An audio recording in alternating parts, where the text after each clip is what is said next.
Om Vakratunda Mahakaya Suryakoti Samaprabha Nirvignam Kuru Me Deva Sarvakaryeshu Sarvada Om Shri Mahaganapataye Namaha Om Shri Gurubhyo Namaha Harihi Om Sadashiva Samarambham Shankaracharya Madhyamam Asmadacharya Paryantam Vande Guru Parambaram Asmad Gurubhyo Namaha Sruti Purananam Alayam Karunalayam Namami Bhagavatpadam Shankaram Lokashankaram Shankaram Shankaracharyam Keshavam Badarayanam Sutra Bhashya Kritau Vande Bhagavantau Punah Punah Ishwaro Guru Ratmeti Mukti Bheda Vibhagine Vyomavat Vyapta Dehaya Dakshinamurtaye Namaha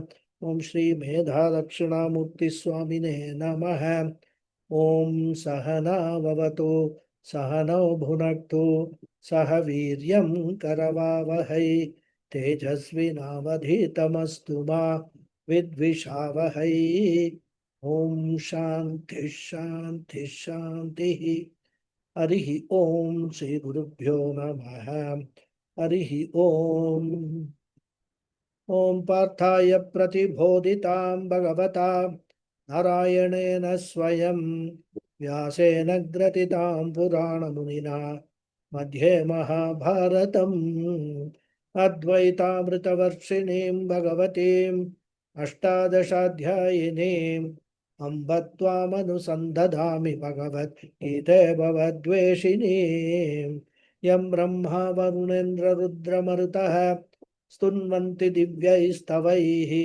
वेदैः साङ्कपदक्रमोपनिषदैः गायन्ति यं सामगाः ध्यानावस्थिततद्गतेन मनसां पश्यन्ति यं योगिनः यस्यान्तन्न विदुःसुरासुरगणाः देवाय तस्मै नमः So namaste everyone. Namaste ji. Namaste. Namaste, Guruji.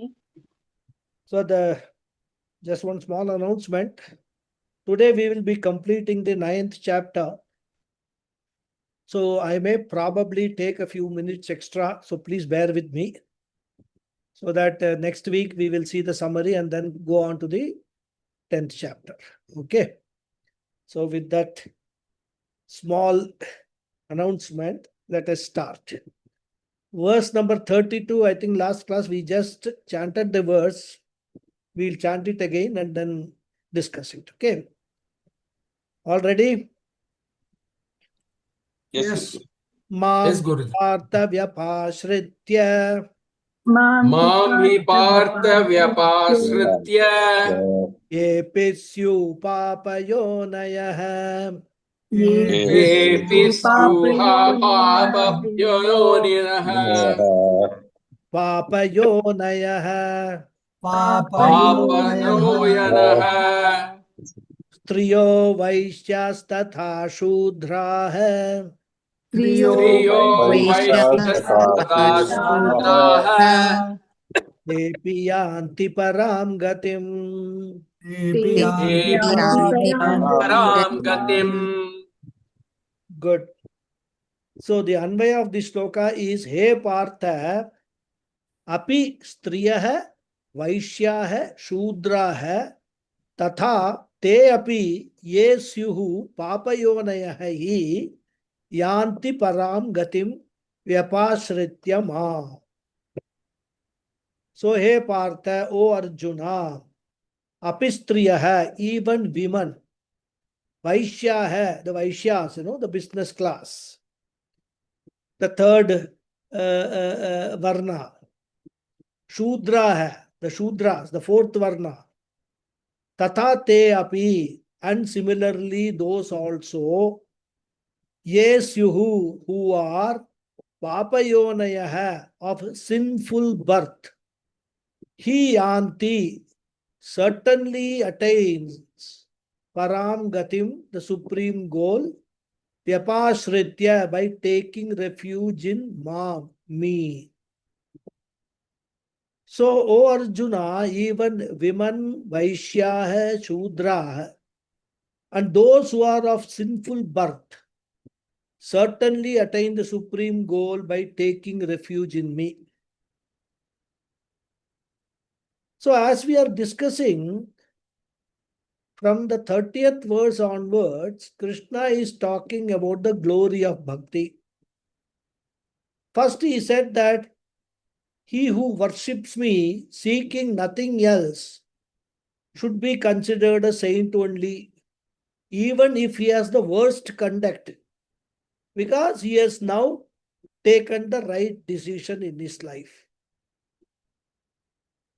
And by stating thus, Krishna is pointing out that number one, it is never too late to bring in the right change in life.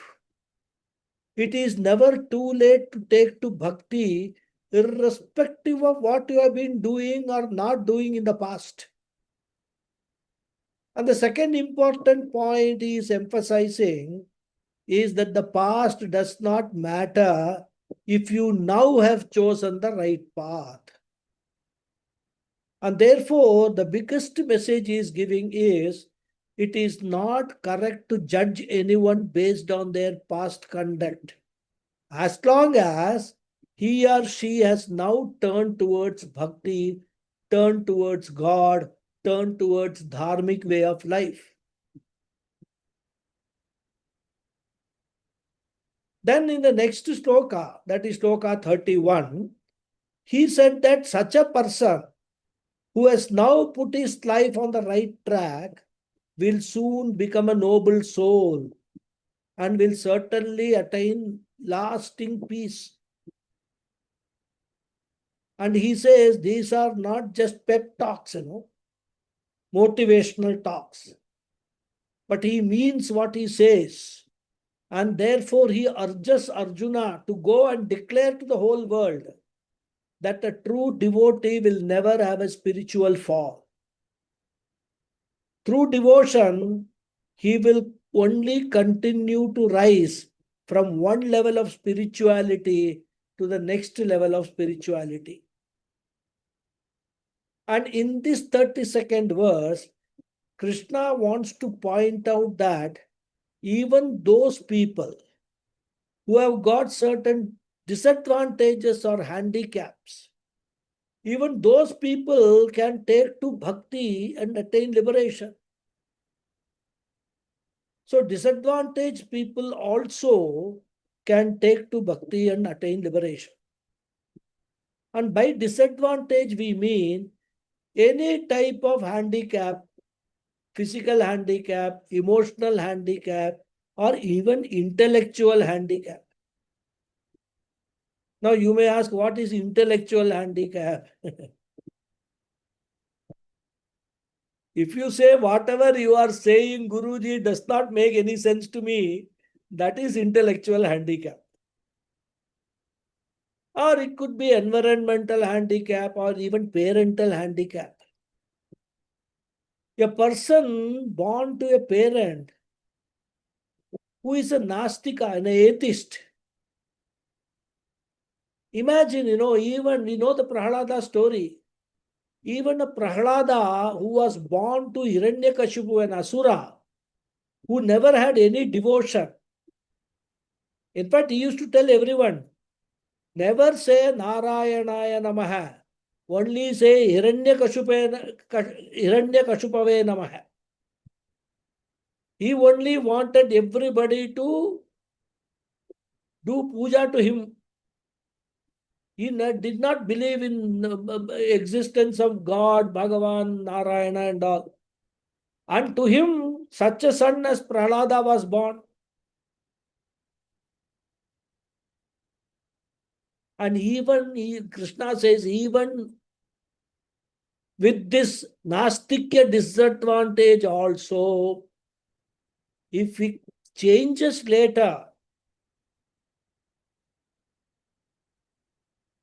if he takes to Bhakti Marga later, a person through devotion can attain liberation. And therefore Krishna says, Hey Partha, Hey Arjuna, Mam hi vipasritya te api param gatim yanti. This is the main sentence. Param gatim means what?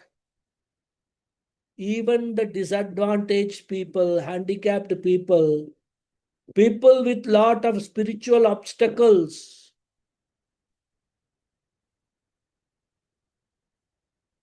te api pratipataah api param gatim yanti. Param gatim means moksha.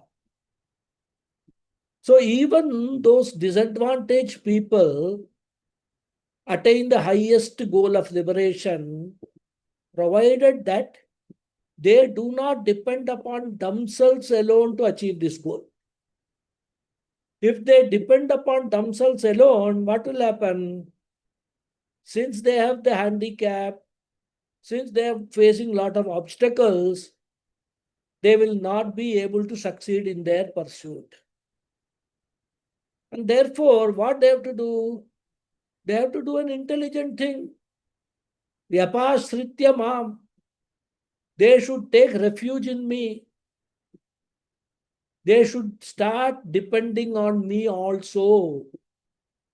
Self-dependence and God dependence should go together for such people. Of course, if you do not have any other obstacle and you are coming with lot of punya karmas, got a very good guru, you are able to do shastra vichara, then even God dependence you can convert into self-dependence. But at this stage of those people which Krishna is talking about, God dependence plays a significant role along with self-dependence. Because, suppose I have a physical handicap and I cannot walk by myself. Then what should I do? I should use a walking stick or a crutch or hold on to somebody's hand, isn't it? Similarly, these people depend upon me. Vyapashraya means dependent. And Adi Shankara has composed a beautiful prayer called Lakshmi Nrisumha Karavalamba Stotra. Karavalamba means support. Of course, Adi Shankara himself did not have any disadvantage. He had lot of Purva Janma Punya. And therefore, there was no need for him to depend on anyone. But he knew that everyone would not be like that. And therefore, he wrote many stotras, And one is this beautiful Karavalamba stotra. So taking to Karavalamba, even those disadvantaged people attain liberation. And now the question, and a very, very important question is, who are those disadvantaged people that Krishna is talking about? Krishna wants to give 4 samples. First, I will just give you the running meaning, because in the whole of Bhagavad Gita, in the context of the modern times, this sloka is a controversial sloka. And therefore, when I give the plain meaning, do not get upset with me. In fact, in the Gurukulam, when this sloka was taught, many women, they were up in arms against Swami Sadatmananda ji. They questioned him as to how Krishna can be so casteist and a male chauvinist. Problem is not with Krishna, but with what we have now come to understand about the Varna system, etc. So, first I will give you the simple meaning. On the basis of the simple meaning, please do not come to any conclusions of understanding this sloka. And later we will discuss it in detail. Okay. So even though Krishna follows a certain sequence, I will slightly change the sequence. So the first disadvantaged people Krishna talking about is Papa Yonaya, people of sinful birth. That means people who do not have a conducive atmosphere for spirituality. Ideal example being Prahlada himself, whom we just now discussed. Because he did not have family advantage. In fact, having a spiritual family is a very big advantage. Otherwise, for a child who is spiritually, religiously inclined, it is like swimming against the current. And therefore, only, in most of our families, a religious and spiritual life and values have to be imbibed right from early childhood.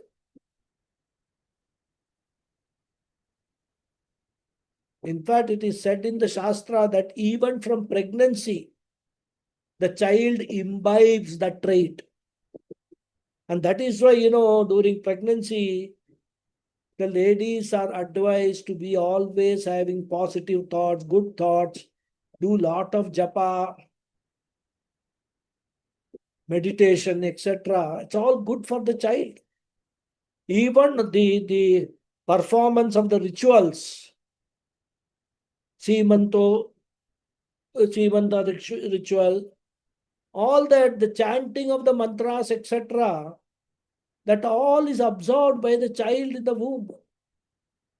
So the child, even before it is born, gets the samskara that I am going to be born in a religious family. I am going to be born in a spiritual family. I don't, as even I am born, I have got my parents as my first guru who will teach me the right path. Now imagine if the parents are Nastikas. Even if the child is going to sit for 2 minutes before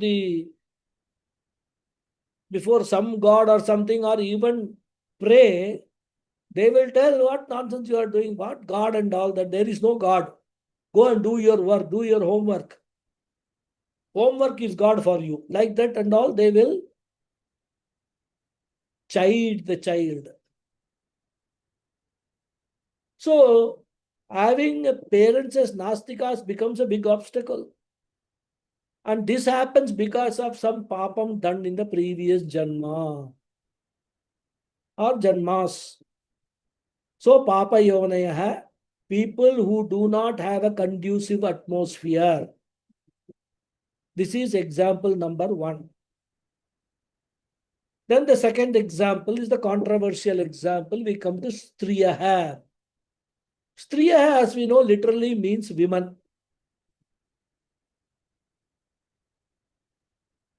We must not do Anvaya of Striyaha with Papa Yonaya.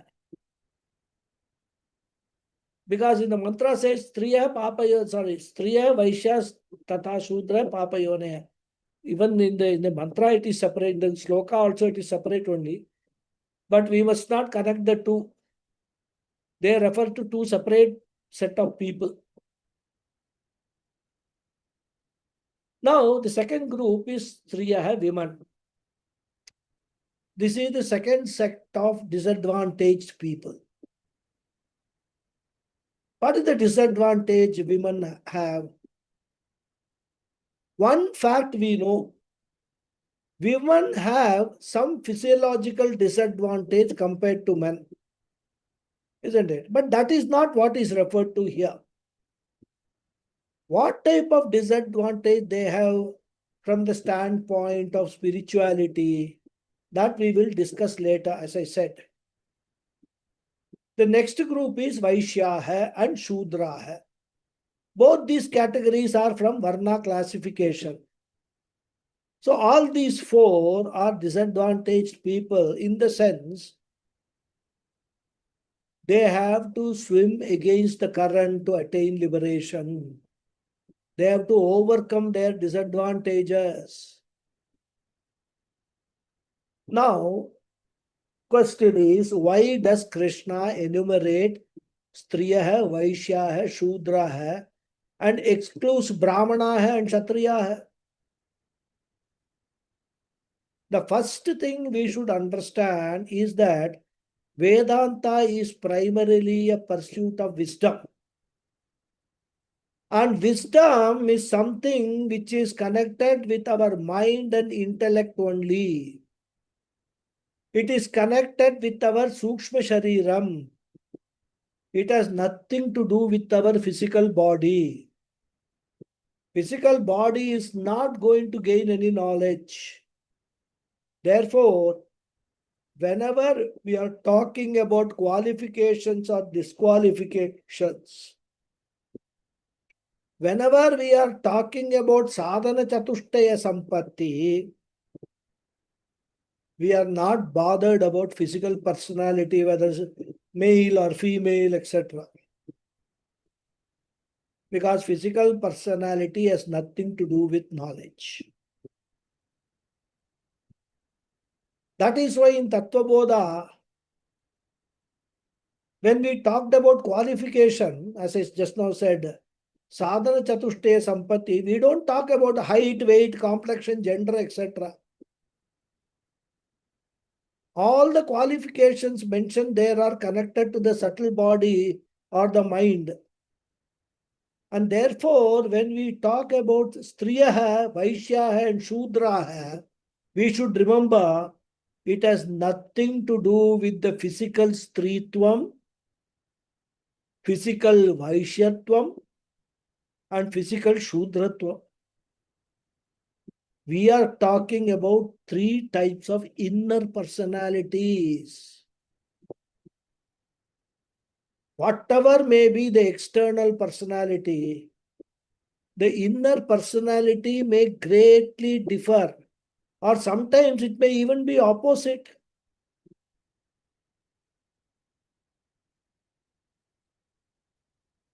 A man who is physically a man can have an inner personality of a Stree.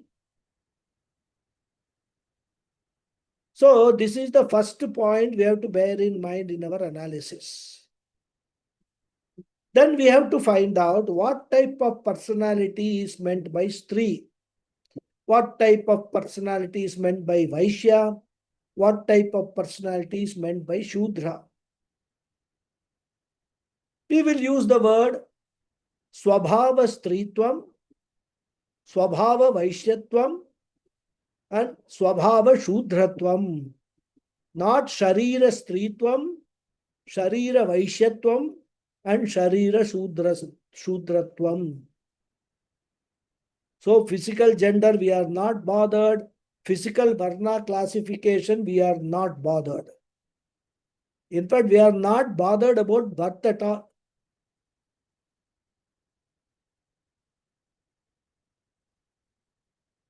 Now, what is the Swabhava Stritva? And this is something that we can easily observe even in our home. Women have an overwhelming emotional personality, which at many times, I'm talking in general terms, so there are exceptions. There are exceptions, no doubt about it.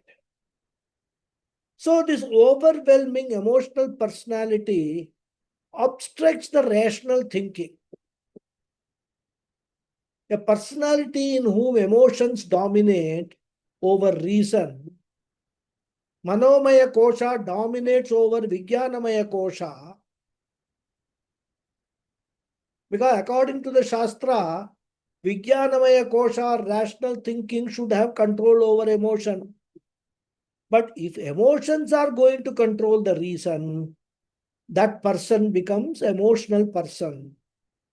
And such an emotional personality will have a lot of problem with Vedantic knowledge. What is the primary problem? An emotional personality always values personal relationships and attachment. It wants to be personally associated with someone. Personally, someone should love me. There must be someone whom I can call and tell, I love you, I love you. Someone should regularly tell me, I love you. This emotional prop is very important. Whereas in Vedanta, we talk about growing out of Sangha or relationship. Because if we want to come to this knowledge that aham asangam brahmasmi, asangoham, asangoham, asangoham, asangoham, punah. Some of you must have heard this, isn't it? न मे मृत्यु शंका न मे जाति भेदः पिता नैव मे नैव माता न जन्म न बंधुर्न मित्रं गुरु नैव शिष्यः चिदानंद रूप शिवोहम शिवोहम. You would have heard this today itself if you had logged in 10 minutes earlier. It's the Dhyana Slokam, as I call it. Dhyana Slokam, or the sloka that we play before the class every day. This is Nirvana Shatkam. So we listen to this chanting before every class, isn't it? So what is said here? I am beyond all this Sangha. Because Sangha means bondage. Therefore, Vedanta requires transcending Sangha, attachment, emotional attachment, and an emotional mind clings on to Sangha. Mind you, this is a disadvantage only from a Vedanta standpoint. It is not a criticism against attachment Sangha. For a close-knit family, this attachment Sangha is very much necessary from a Vyavaharika angle. And that is why this role has also been assigned to the ladies, to the females. Only they have got the emotional strength to bind the family together. Men are more rational thinking. And that is why, we would have probably experienced, I have experienced. When my father used to, I would have probably done some mischief or something. My father was a strict person. So he will come and he will try to punish me, beating me, actually literally beating me. And my mother will always intervene. Don't, he's a child. By mistake he must have done. Don't be so harsh on him and all. And same thing gets repeated in my house also when I am harsh with my children, especially my son. My wife, we will always step in. No? So that is a very important role which which women, with an emotional mind, they play. Emotional mind is a strength in Vyavaharika, whereas it is a weakness in Paramarthika.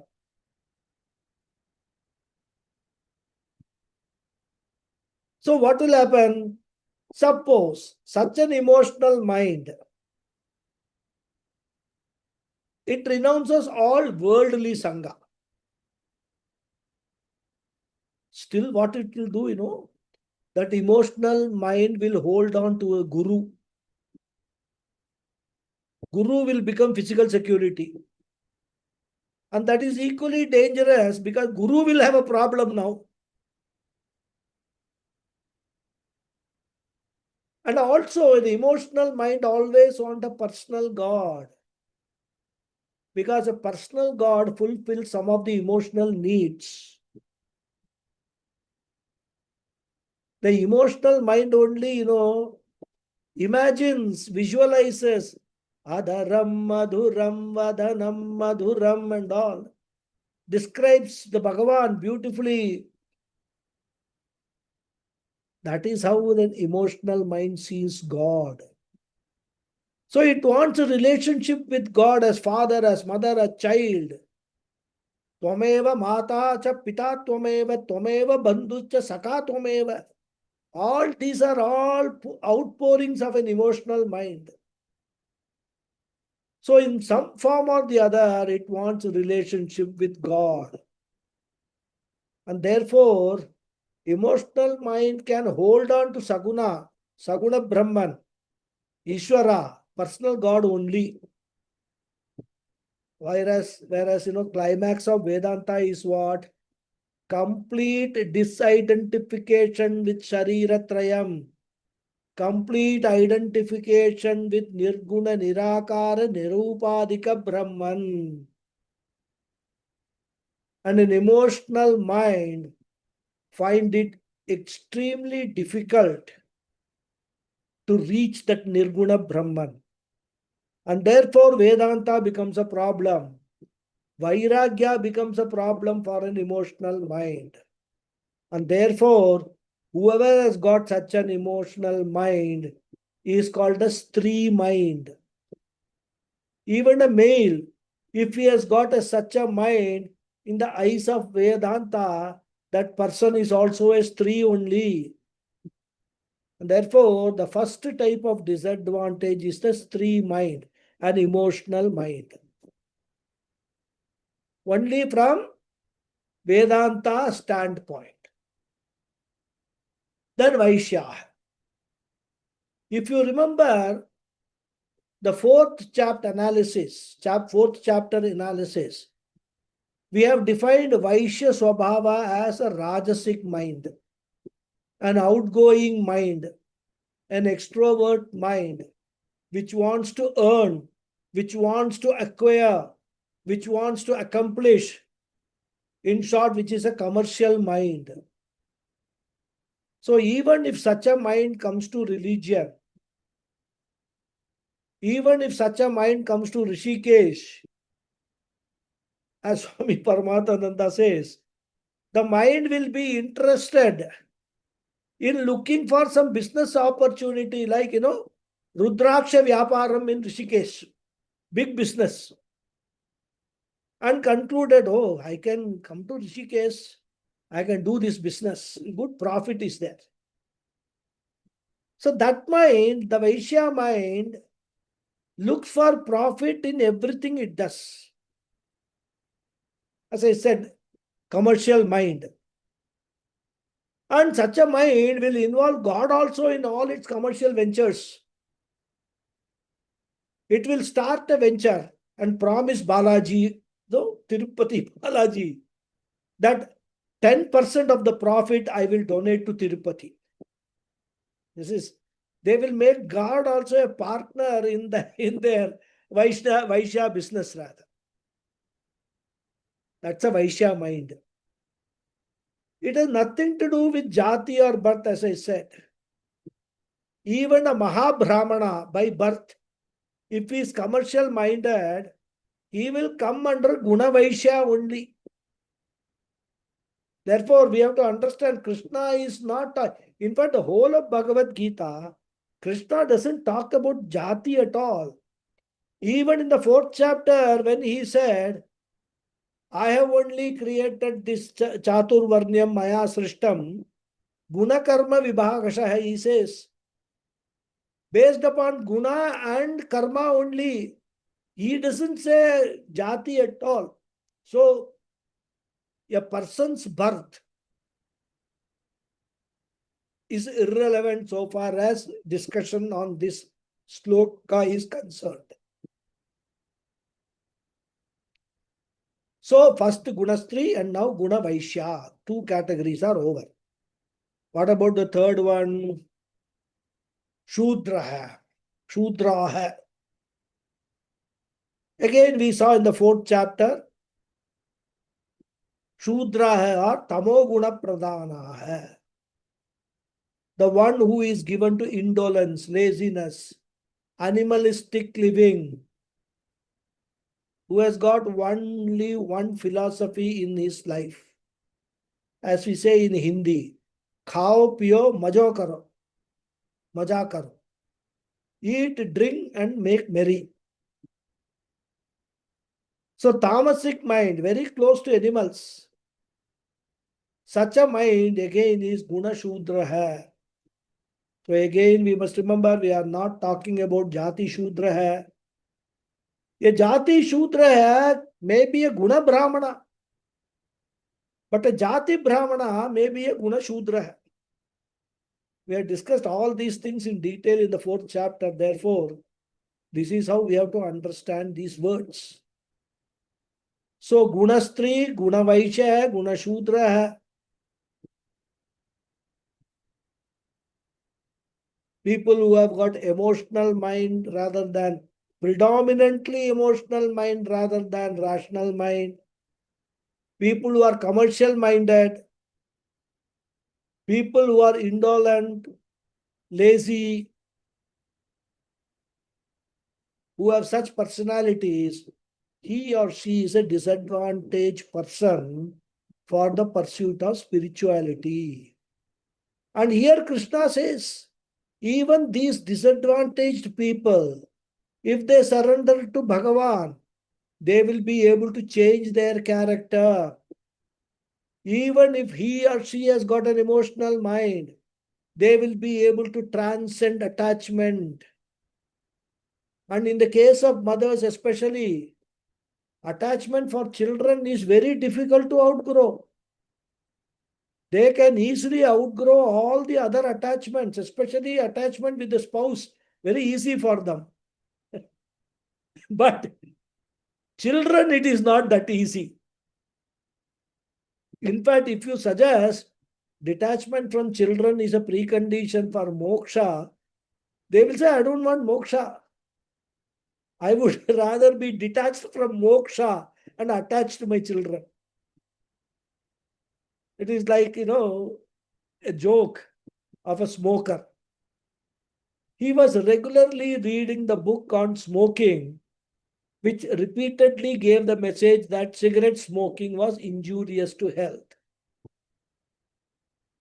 Cigarette smoking causes cancer, etc. Then he told somebody, at last, after reading the book several times, I was finally able to give it up. So other person asked, oh, congratulations. Did you give up smoking? He said, no. I gave up reading the book itself. So, like that emotional mind says, if moksha requires detachment from one's near and dear ones, better I will be detached from moksha. So even though such a mind may find it difficult to detach, Krishna says, my advice to such people is continue to be attached to your children, no problem, but start getting attached to me also. Then sooner or later, I will help you to outgrow all the worldly attachments. And therefore, te api yanti param gatim. So what is the essence of this verse? Bhakti will help disadvantaged people as well as advantaged people, handicapped people to attain the highest goal in life. Now, having talked about Vaishya and Shudra, Krishna now talks about the other two varnas in the next sloka. We will chant. Kim punar brahmanav punyah. किं पुनर्ब्रह्मण्यः Kim punar brahmanav punyah. किं पुनः ब्राह्मणा पुण्याः Bhakta rajashayasthatha. भक्ता राजश्रयस्तथा Anityamasukam lokam. सुखं लोकम् Imam prapya bhajasva mam. Imam prapya bhajasvam. So the Anvaya is Punah Kim. पुण्या है ब्राह्मणा है तथा भक्ता है राजर्षय है प्राप्य इमं अनित्यम असुखम लोकम भजस्व माम्. Punah kim, it's a phrase. Punah kim is a phrase in Sanskrit. Means then what to talk of? Punya hai brahmana hai, the virtuous Brahmins. Guna Brahmins, hai? Tata and Bhakta hai Rajarshaya hai, the devout royal sages. Prapya imam, having come to this, Anityam, this impermanent, Asukam lokam, joyless world, Bhajaswa mam, worship me. Then what to talk of the virtuous Brahmins and devout royal sages? Having come to this impermanent, joyless world, they worship me. So, if Guna Shudras and Guna Vaishya can attain liberation in spite of their handicaps, their emotional inner makeup, etc., Krishna says, what to talk of a Guna Brahman and Guna Kshatriya, who have got advantage right from birth itself. What is the definition of Guna Brahmana and Guna Kshatriya that we have seen? Guna Brahmana is Sattva Guna Pradhana. By birth, he is spiritually oriented. There is no craving for Artha Kama. He is a Guna Brahmana because of his Purva Janma sadhanas. Guna Kshatriya, like a Guna Vaishya, is also a Rajasic person. Extrovert, all right. But there is a difference between Guna Kshatriya and Guna Vaishya. Now, what is that? Guna Kshatriya is selflessly active, whereas Guna Kshatriya is selfishly active. A selfish, active person will not grow spiritually. He may grow materially, because every pie he earns, he will keep to himself. But he will spiritually stagnate. Even if someone asks for some charity, he will direct that person to the neighbor, saying that, oh, my neighbor is a very big donor, please go to him. So selfishly active person may materially grow, but he will spiritually stagnate. Such a person is called Guna Vaishya. Whereas Guna Kshatriya is also active, but he is selflessly active. And therefore, with every action of his, he contributes to society, he contributes to the external world. And therefore, such a person will purify his mind very quickly. His life will become a karma yoga. Guna Vaishya's life is a karma. Guna Kshatriya life is karma yoga. And therefore, sooner or later, this Guna Kshatriya, he will come to Jnanam and attain liberation. And therefore, Guna Brahmana and Guna Kshatriya are advantaged people, and certainly bhakti will hasten their spiritual progress. Therefore, Krishna asked the question, Kim Punaha? If disadvantaged people themselves will get the benefit, what to talk of advantaged people? Like, the advantage in a tennis match. After the score is deuce, even 40 points each. So once you have got an advantage, where you have won 1 point after the deuce, you have got an advantage, you need only 1 more point to win. But for the other person, he should get 2 points. So these people are advantaged, the Guna Brahmana, Guna Kshatriya. So he says, Punyaha Brahmanaha. Punyaha here means those who are sattvic minded, virtuously, naturally dharmic. It is adjective to Brahmanaha. And Brahmanaha means, as I said, Guna Brahmanaha, not Jati Brahmanaha. And Bhaktaha Rajarshayaha. We can add Kim Punaha with this also. Kim Punaha, Bhakta hai, Rajarshaya hai. So what to talk of the Guna Kshatriyas who are also Bhaktas, who are my devotees? There is no need to talk about them. They will certainly attain liberation. And therefore, what is the conclusion? Whether you are advantaged or disadvantaged, do not bother. Start bhakti. Start your journey towards Bhagavan. And therefore he says, Hey Arjuna, Mam bhajasva, may you worship me. You may even start as an Artha Bhakta, no problem. Start somewhere. May you worship me. And then we may say, surely Krishna, I will do that, but I will start after my retirement. Oh, I know who you are, Sarvagyani. You know, I am busy with all my other commitments, responsibilities towards family, etc. I am the president of so and so society, general secretary of so and so society. All that, so I will, when I retire and all that, I will do this. Krishna says, what is the guarantee that you will survive till then, my dear?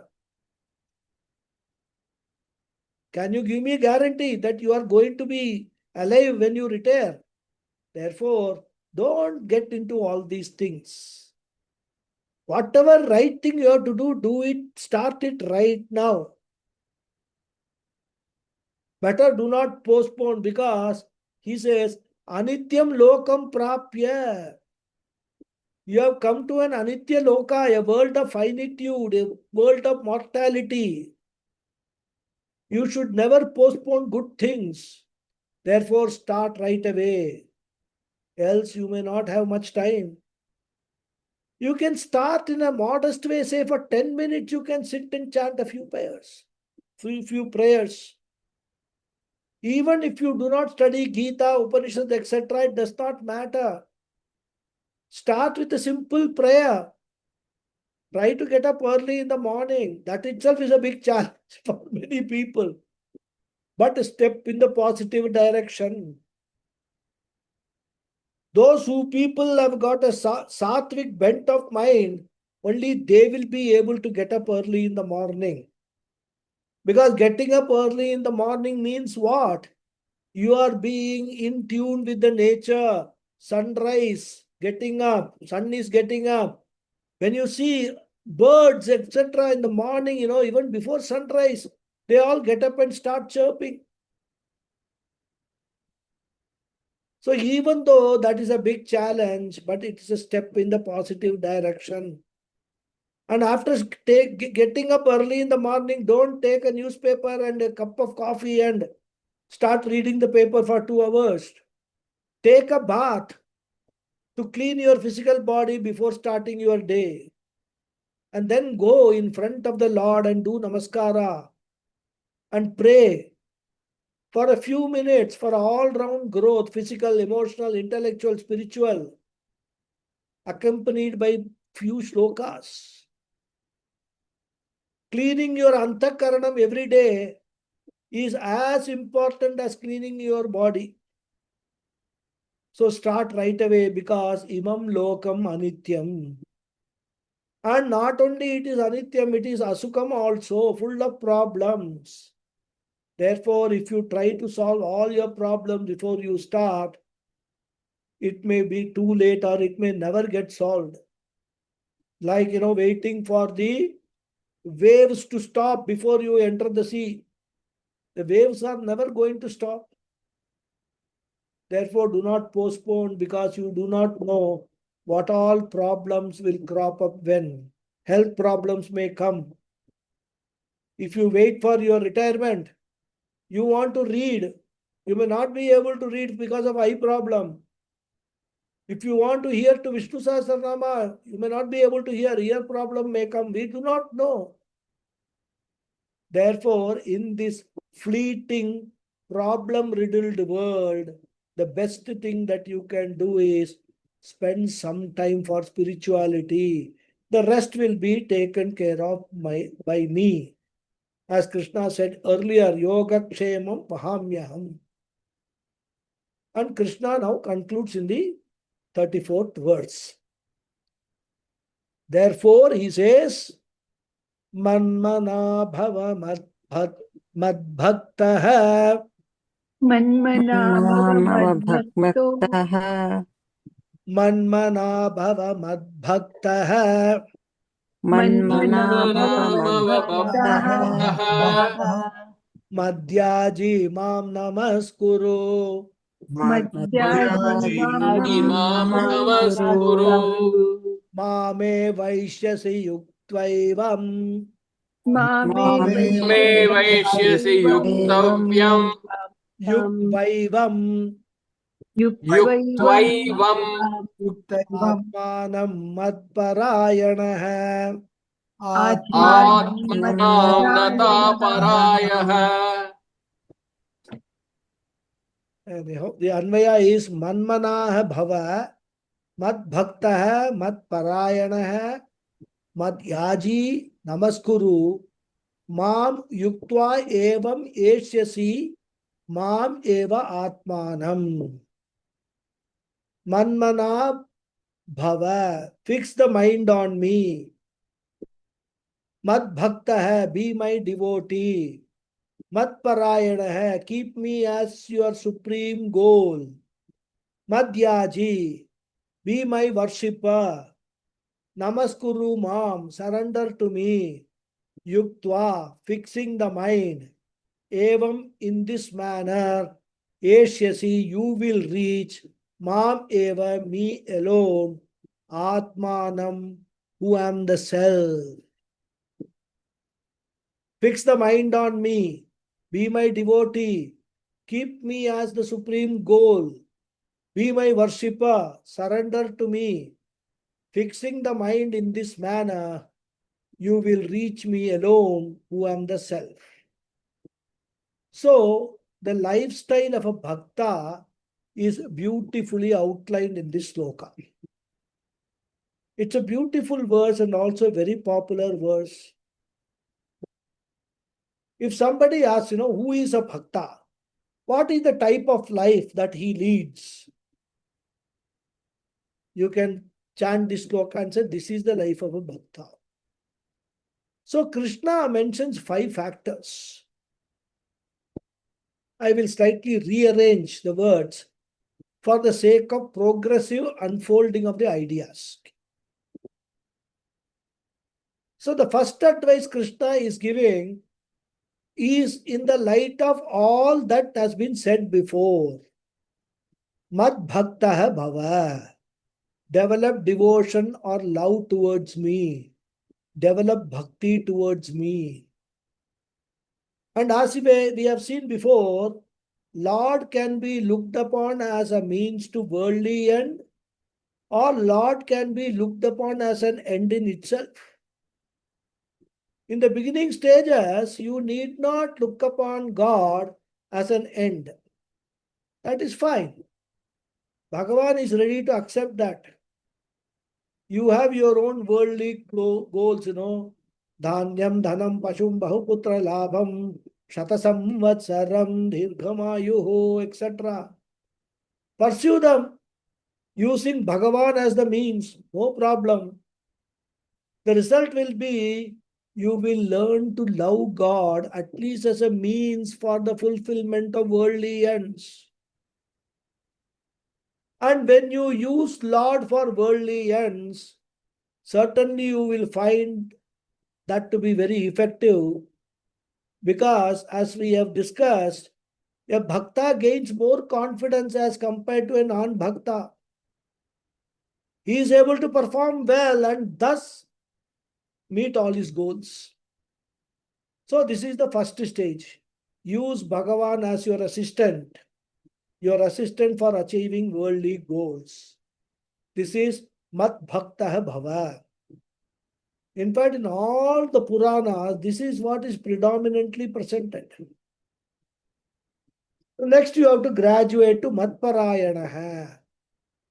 This is the stage when you come to understand that the worldly goals have got their own limitations. They cannot give me peace. They cannot really give me security. They cannot really give me happiness because they themselves are insecure in nature.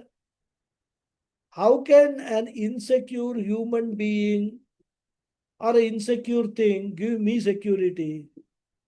How can insecure money give me security? Even if it gives for how long? How much time it takes for an earthquake to destroy everything?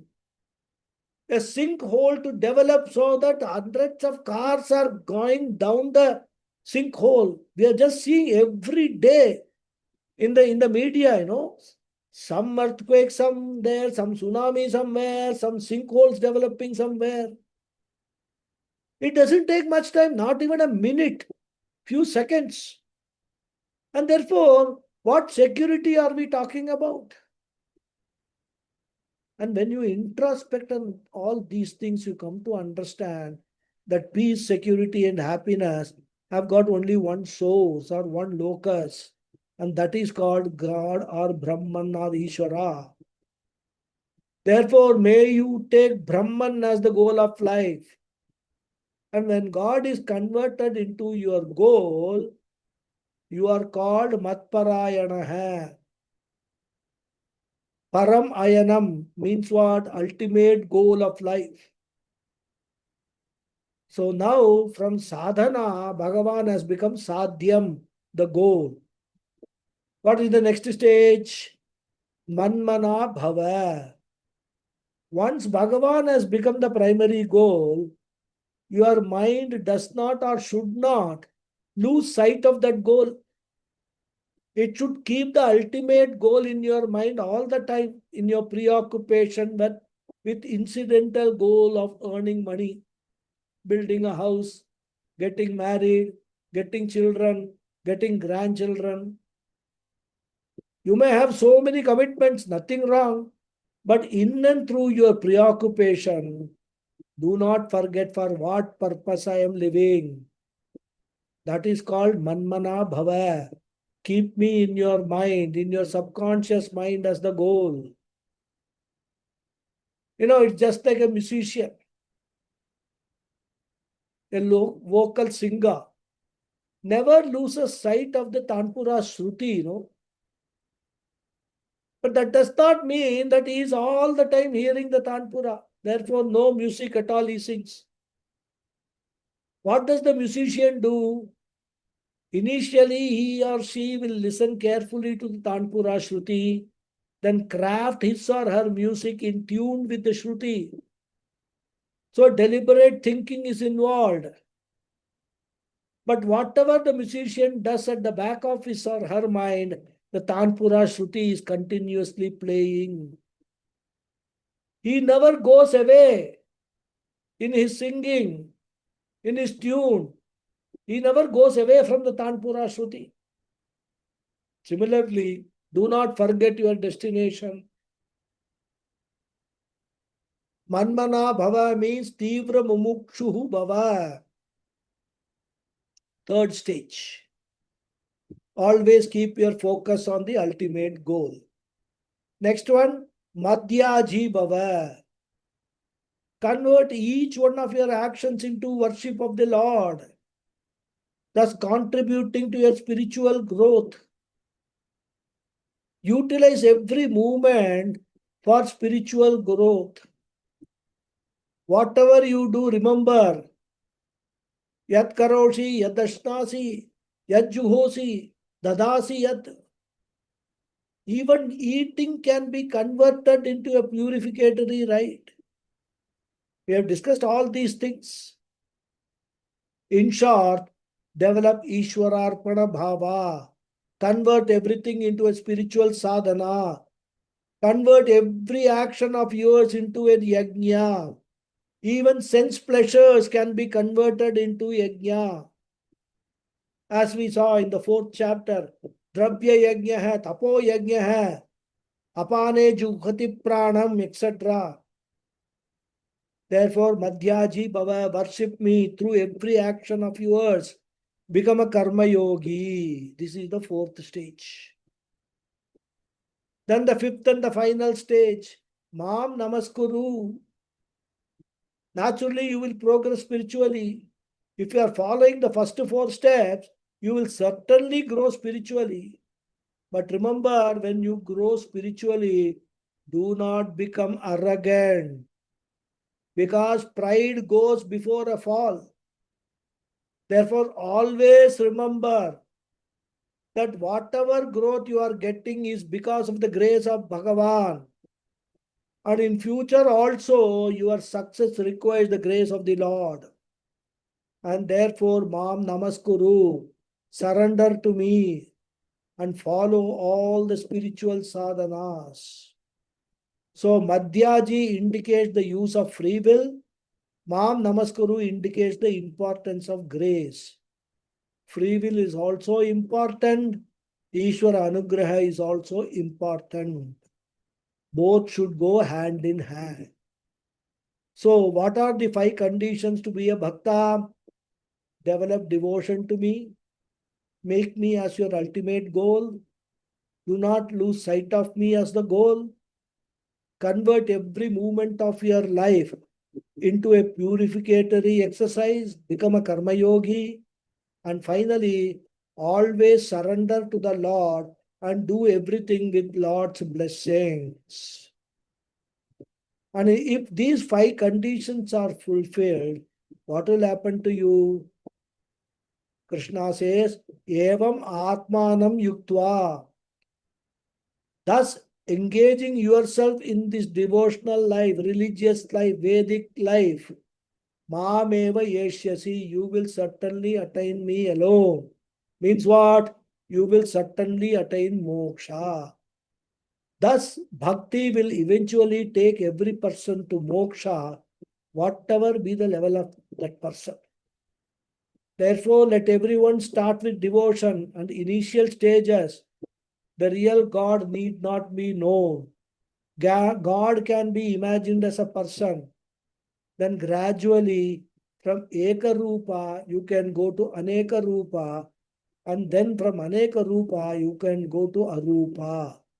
But start somewhere right now.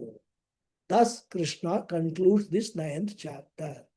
Om Tat Sat iti Srimad Bhagavad Gita Upanishatsu Brahma Vidyayam Yoga Shastre Sri Krishna Arjuna Samvade Raja Vidya Raja Mukhya Yoga Nama Navamodhyaya.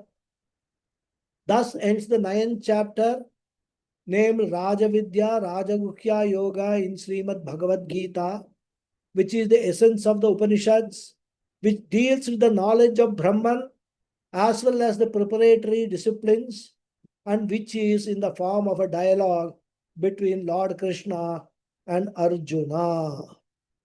Om Purnamadav Purnamidam Purnat Purnamudachyate Purnasya Purnamadhaya Purnameva Vasishyate. Nishyate. Om Om Shanti Shanti Shanti Shanti. Harihi Harihi Om Om Shri Shri Gurubhyo Gurubhyo Namaha. Namaha. Harihi Harihi Om. Om. Dhanyavada hai everyone. Thank you all very much. Thank you very much, Guruji. धन्यवाद गुरुजी. हरि ओम. Very enlightening. प्रणाम. Thank you, Pranam. Namaskaram. Thank you, Guruji. Hari Om. Thank Thank you. you, Guruji. Thank you, Guruji. Hari Om. Thank you. Thank you, Guruji. Hari Om. Thank Hari you. Om. Hari Om. Thank you. Yes, Sitaram ji. Thank you, Guruji. Hari Om. Hari Om. This is basically life's lessons. One by one. No, I said this chapter is life's lessons. Sorry? Be devoted, be committed, be focused. I said this is basically life's lessons. Yes. Be In all matters. devoted, be committed, be focused. Yes, that's all. Correct. Very true. That's what Krishna is saying. If you want moksha, liberation, this is the way, the route to moksha. Okay. Basic In principles of every aspect of management. your life. Basic principles of management, yes. That is why, Bhagavad Gita is a very favorite topic for many of these motivational speakers, They go to Correct. all these management institutes and all that, even Mm, corporates, they go and give talk. Yes. And they Correct. pick up all these things, I mean, what is Krishna saying and how it is relevant, even in managing people, managing, organizations and all. Exactly. So that is why Bhagavad Gita becomes relevant in that context also, even though Krishna never, meant that, but then people are very innovative these days. No, you have to pick up the lessons and use You have it to in pick the the lessons and modern apply in environment. day-to-day life. Nothing wrong Exactly. with that. I mean, even day-to-day life, you have to be like that. What is bhakti? Precisely. Ultimately, bhakti means reverence, an attitude. And that attitude is what is important in everything, in every relationship. Because as I say, for a person to succeed in a corporate, it is not his qualifications which matter. It is not his efficiency which matters. It is not his hard work which matters. It is only his attitude which matters. Absolutely. This I have actually personally experienced. And that is what I keep telling my children. They keep complaining, oh, my boss is like that, my boss is like this organization. I keep telling them that do not have this kind of an attitude. A boss is a boss. You have been hired to assist your boss in fulfilling certain goals in the organization. Your attitude should be, I will do my best to help my boss achieve his goals. So that what will happen? Indirectly, you will achieve your goals also. Exactly. This is very, very important. So attitude everywhere, whether it is bhakti with Bhagwan, bhakti in the corporate, everywhere attitude is very important. And the Determination, transformation, commitment, and remain focused. yes, and transformation we are talking about in all this through Bhagavad Gita is what is that? It's the transformation basically of our attitudes.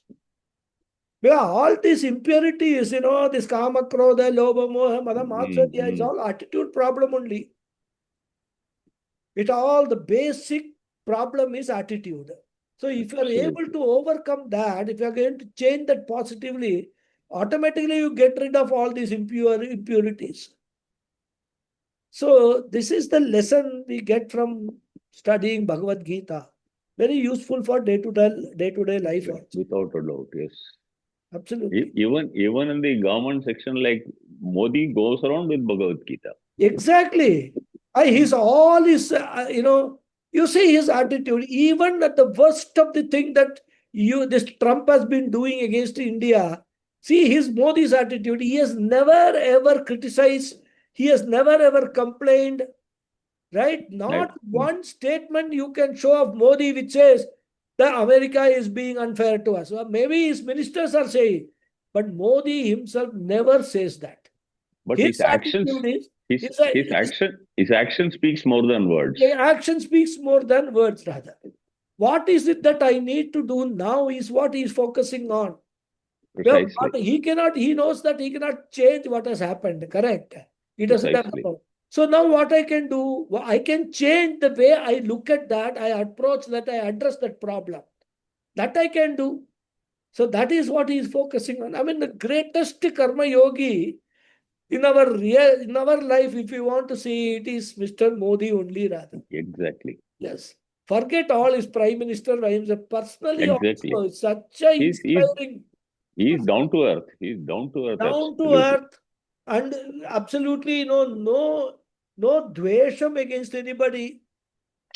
Not at all. No dvesham, right? So that is something really we must learn. We must imbibe those qualities from him, rather. And I'm sure that is through spirituality only, through studying Bhagavad Gita, or at least imbibing if not in this Janma, previous Janma, you should have certainly done to get this kind of Punya Janma, Absolutely. this life. Really great. Good. So Nice. very nice. Thank you very much, Guruji. Namaskaram. So next week we will I see think the summary. I interrupted Mr. Sitaraman. I Namaskaram, think. Guruji. Namaskaram, Guruji. Namaskaram. Very good session. This 32nd shloka, you have done a very good chintana. that all I the have not emotional, My gurus have done. no, those are very good, different perspective altogether, and without raising any contradictions. Correct. All emotional and intellectual, all disadvantages you have defined very well. And in the 34th shloka, very good clear-cut guidance for the devotee, for a sadhaka. Very That true. is overwhelmed. Very, really good analysis. Nice roadmap. This only one word I wanted to know. This Madhyaji is what is the Vigraha? In the 34th Mat shloka. Yaji. Yaji. Okay. Mat means to me, Me. Ji. Yaji means do yagyam. Devote, Okay. this, offer everything. Yaji. Okay. Offer Okay. everything to me. Ishwararpana bhava. That's all. Okay. Yeah. Yeah, Guruji. Okay, Guruji. Dhanyavad. Dhanyavad. Okay. So shall we close or any more questions are there? Thank you, Guruji. Hari Hari Om. Om. Thank you. Thank No you. questions from me. Thank Very you. beautiful class today. Thank you. You all next week then. Thank you, Guruji. Thank Thank you. you. Thank you, Guruji. Hari Om. Thank you.